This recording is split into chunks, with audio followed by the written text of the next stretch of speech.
Hello friends, हम लोगों के दादी जी नानी जी अक्सर हम लोगों को भगवान जी की कहानी सुनाती है जिससे हमें कुछ ज्ञान प्राप्त होता है। आज हम झारखंड के बैजनाथ धाम को लेकर कहानी प्रचलित है कि वहाँ एक तालाब है जो रावण के मूत्र से बना हुआ है। भारत में कई ऐसी जगह हैं जिन्हें का संबंध महाभारत या रामायण से है। अक्सर देखा जाता है कि प्रचलित कहानियों के अनुसार कई जगहों से भगवान राम, भगवान शिव, पांडव, कौरव, रावण आदि का कनेक्शन रहता है। जैसे रामपथ गमन के रूट में कई मंदिरों और जगहों को लेकर मान्यताएं हैं कि वहां भगवान राम और माता सीता ने वक्त गुजारा था। ऐसे ही भारत एक जगह जिसका कनेक्शन रावण से बताया जाता है और इस जगह को भगवान शिव रावण के एक प्रसंग से जोड़ा जाता है। यहाँ तक तालाब भी है जिसके लिए कहा जाता है कि ये तालाब रावण के मूत्र की वजह से बना था। ये कहानी भी आपको अजीबोगरीब लग रही होगी, लेकिन कहानियों और मान्यताओं की माने तो ये बात सच है। ऐसे में सवाल है कि आखिर ये जगह भारत में कहाँ है और इसे रावण के पेशाब से क्यों जोड़ा जाता है, यानी इसके पीछे की क्या कहानी है।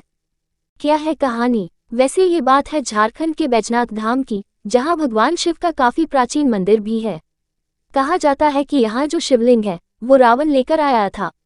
रावण का लाया हुआ शिवलिंग ही यहाँ रखा हुआ है और इस शिवलिंग की काफी मान्यता है। इस मंदिर के पास ही 2 तालाब हैं जिसमें एक ये कहा जाता है कि वो रावण के मूत्र से बना है। इस वजह से लोग इस एक तालाब को छूते नहीं हैं और ना ही इसके पानी को इस्तेमाल करते हैं। क्षेत्र में कही जाने वाली कहानियों के अनुसार एक बार रावण भगवान शिव को लंका ले जाने की जिद में शिवलिंग को लेकर लंका जाने लगा था। भगवान भी रावण के हठ की वजह से जाने लगे, लेकिन उन्होंने कहा था कि अगर शिवलिंग को रास्ते में कहीं रख दिया तो वो शिवलिंग कभी नहीं उठेगा।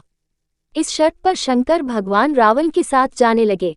इस पूरी कहानी को देखकर देवता घबरा गए और विष्णु भगवान से ऐसा ना होने की अपील की। कहानियों में बताया जाता है कि उस दौरान रास्ते में रावण को लघुशंका के लिए रुकना पड़ा। इस दौरान भगवान विष्णु ही बच्चे के रूप में रावण के सामने आए और उन्होंने रावण ने बच्चे को शिवलिंग थमा दिया। कहा जाता है कि रावण ने बालक बने विष्णु से अनुरोध किया कि शिवलिंग को अपने हाथों में थाम कर रखे जब तक कि वह लघुशंका करके न आए। मगर रावण जब वापस लौटा तो बच्चा उसे जमीन रखकर चला गया, यानी विष्णु भगवान शिवलिंग को वहां छोड़कर चले गए। शिवलिंग के जमीन पर रखे जाने से रावण दुखी हुआ और शिवलिंग को उठाने की कोशिश की, मगर ऐसा नहीं कर पाया। शिवजी के वचन के हिसाब से वो शिवलिंग नहीं उठ पाया और उस शिवलिंग की ही इस धाम में पूजा होती है। वहीं कहा जाता है कि जहां रावण ने पेशाब की थी वहां तालाब बन गया था और उसे रावण की पेशाब वाला तालाब कहा जाता है, जिसका पानी कोई इस्तेमाल नहीं करता है। इस धाम के लिए ये कहानी है और ये ही वो जगह है जहां रावण के पेशाब से बना तालाब है।